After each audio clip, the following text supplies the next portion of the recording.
Coming up on Mountain News this morning, a fence is going up along one side of the Kentucky River Regional Jail, and the reason might surprise you. And inmates caused destruction inside a Bell County detention center, and a look at the effects of last year's Hepatitis A outbreak. Dedicated to Eastern and Southern Kentucky, this is WYMT Mountain News This Morning.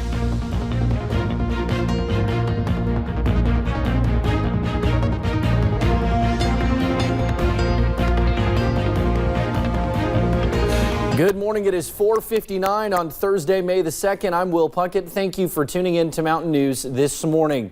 Yesterday was another glorious day, but today everything might come crashing down depending on where you live. That timing will play out differently.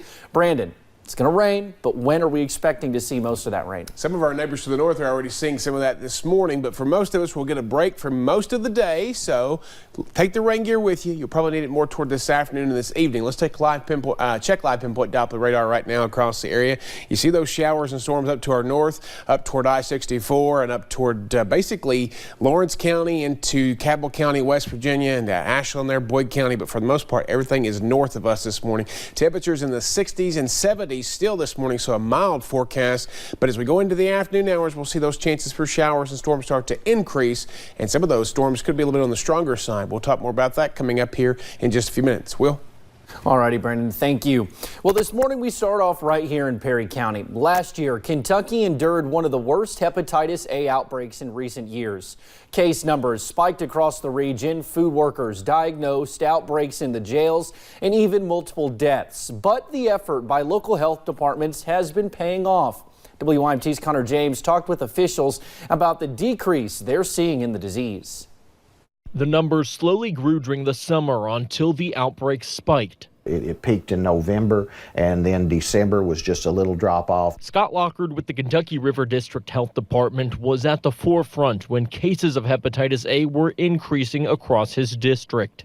But look at this chart. But then we've seen a huge decline in new hepatitis A cases up here through April. The numbers have steadily been going down. This comes from a handful of efforts, from needle exchanges to mandatory vaccinations in schools. So seeing that decline and knowing that, it's not going to be spread as quickly is great. Yeah. And one of the programs, vaccinating jail inmates. Zachary Centers is an assistant administrator at the Kentucky River Regional Jail. The initial outbreak was nerve-wracking a little bit. There was an outbreak there last year, but mass vaccinating, We've had 0 cases. Has brought those numbers down. Yeah, it protects the community and the families from the people that get out, and from the hip ache breaking out to the county as well. Now, to see the numbers on the decline is a positive, but there's still been an occasional new case of the disease in the region. And we're ahead of it for now, so we're never getting complacent. We're continuing in our efforts. But Lockard says they're going to continue working in hopes of seeing that chart continue to show a decline. That was Connor James reporting. Now, Lockard says the decrease is good, but this should not stop you from getting your hepatitis A vaccine. A student was airlifted to UK Medical Center after a stabbing at Pulaski County High School yesterday. Deputies say a 17-year-old suspect stabbed an 18-year-old victim over a can of chewing tobacco. That student is charged with first-degree assault. One of his fellow students was shocked. Not here. There's nothing that ever happens around here. That is something out of the ordinary for this place. Yeah, fistfights are common, but not a stabbing. The school was placed on lockdown, but the lockdown was lifted and classes resumed. Officials did not release the victim's condition. Well, back to Perry County. A fence is going up along one side of the Kentucky River Regional Jail. The reason? It might be a surprise to you.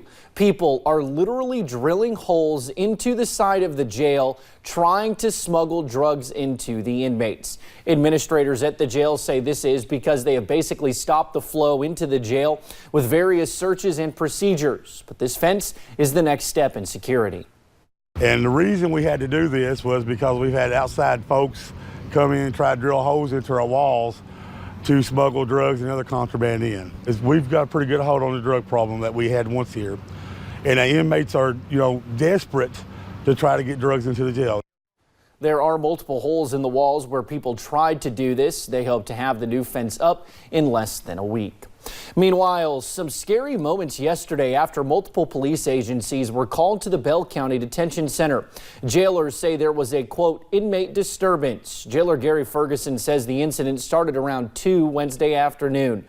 Ferguson says inmates ripped a television off the wall, attempted to take a phone down, broke safety glass inside their cell, and tried to flood the cell. The inmates used pieces of the television as weapons to threaten officers coming into the cell. There's been times you've had to call in, an officer, but never, I've been here 4+ years. This is the first time in 4+ years that it has escalated to this point. Officials with the County Department of Corrections and the Kentucky State Police are still investigating the incident. We are told at least 3 inmates are facing additional charges in connection with the incident. We hope to learn more about this story later today. It was a busy day for firefighters in Middlesboro. That's where crews responded to a house fire. It all happened around 5 p.m. yesterday on Old Pineville Pike. Dispatchers say no one was in the house at the time. Fire officials have not released the cause of the blaze. Well, thank you for getting your day started with us right here on Mountain News This Morning. Straight ahead on Mountain News This Morning, NASA works to fix a disruptive technical problem. Our dry trend finally coming to an end thanks to an approaching cold front. I'll track it out for you in about 3 minutes.